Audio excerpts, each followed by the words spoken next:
आमचे तात महाराजच आहे. आमच्या तात महाराजाचे बंधू म्हणून तुम्हालाही साष्टांग प्रणिपात करतो. विभीषणा, तूच परत कल्याण असो मेघनाथा. बाळा, तुझे म्हणणे बरोबर आहे रे, पण आपले राजाधिराज ऐकण्याच्या स्थितीत नाही आणि त्यांच्या हातून मरण्यापेक्षा मला रामाच्या हातून मरण आलेलं तरी काय बरं आहे.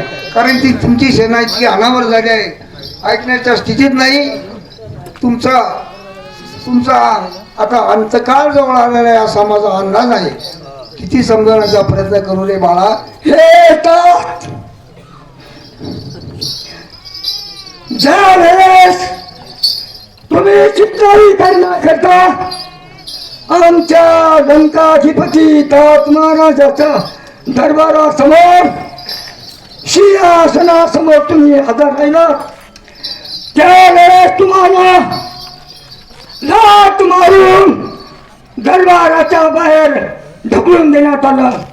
हे तर तू जाणतो आहेस ना रे. मनाला फार दुःख झालं, परंतु लंकाधीच्या समोर आमची बोलण्याची मुळीच हिंमत नाही.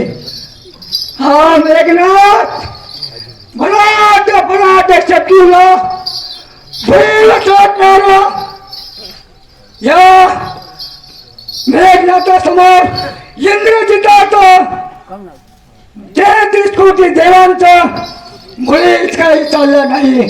ठीक आहे, परंतु वडिलकीच्या नात्यानं आम्ही तात महाराजांना मुळीच काही बोलू शकलो नाही. बरोबर आहे, परंतु आता ते शक्य नाही. आता वेळ पेटलेला आहे आणि त्याप्रमाणे आपल्याला आता महाराजांचा जसा आदेश असेल तशी कर्तव्यकारी आपण बजाव. तथास्तु तथास्तु. तुमचा संदेश तात महाराजांना पोहोचवतो आणि जर नाही चाललं तर मग त्यांची आज्ञा श्री साष्टांग मानणं आमचं कर्तव्य आहे. ठीक आहे. हे तात महाराज, आपल्या बंधू राजाकडे आम्ही गेलो, शिष्टाईचा त्यांनी प्रयत्न केला, परंतु तुमची आज्ञा नसताना मी सुद्धा शिष्टाईत होकार दिला नाही. काय बोलतोय इंद्रजिता?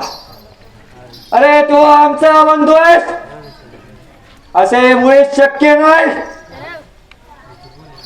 आणि आता त्यांनी एकच प्रश्न केला की मी श्रीरामाच्या बाजूने राहणार आणि तुमचं आणि त्यांचं युद्ध होईल, परंतु मी सत्याच्या बाजूने राहील आणि सत्याचाच विजय होईल. त्यांनी निश्चय सांगितलंय. अरे लाज वाटली पाहिजे त्याला.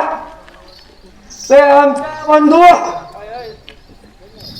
काय करतोय त्या रामाची चाकरी? तो आमचं मीठ खातो आणि त्याची चाकरी करतो. मला बाकी काही माहित नाही. आजच्या आज इंद्रजिता, त्या मानवाच्या काठींचे मुडके आमच्या दरबारात हजर झाले पाहिजे. आम्हाला तुझ्या पराक्रमावर राबी शंका आहे. लक्षात ठेव इंद्रजिता. तात महाराज, आपले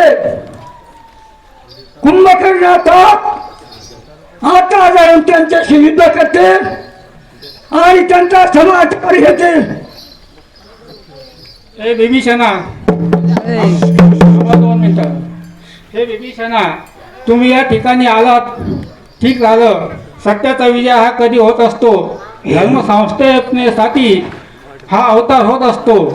म्हणून आता आपण युद्धाची सुद्धा तयारी करायला पाहिजे.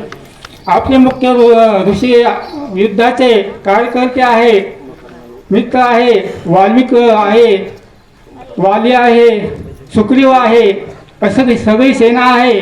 ती सेना आता आपल्या युद्धासाठी तयार होत आहे. आपण सुद्धा युद्धाला आता तयार करूया. चला वाजवा.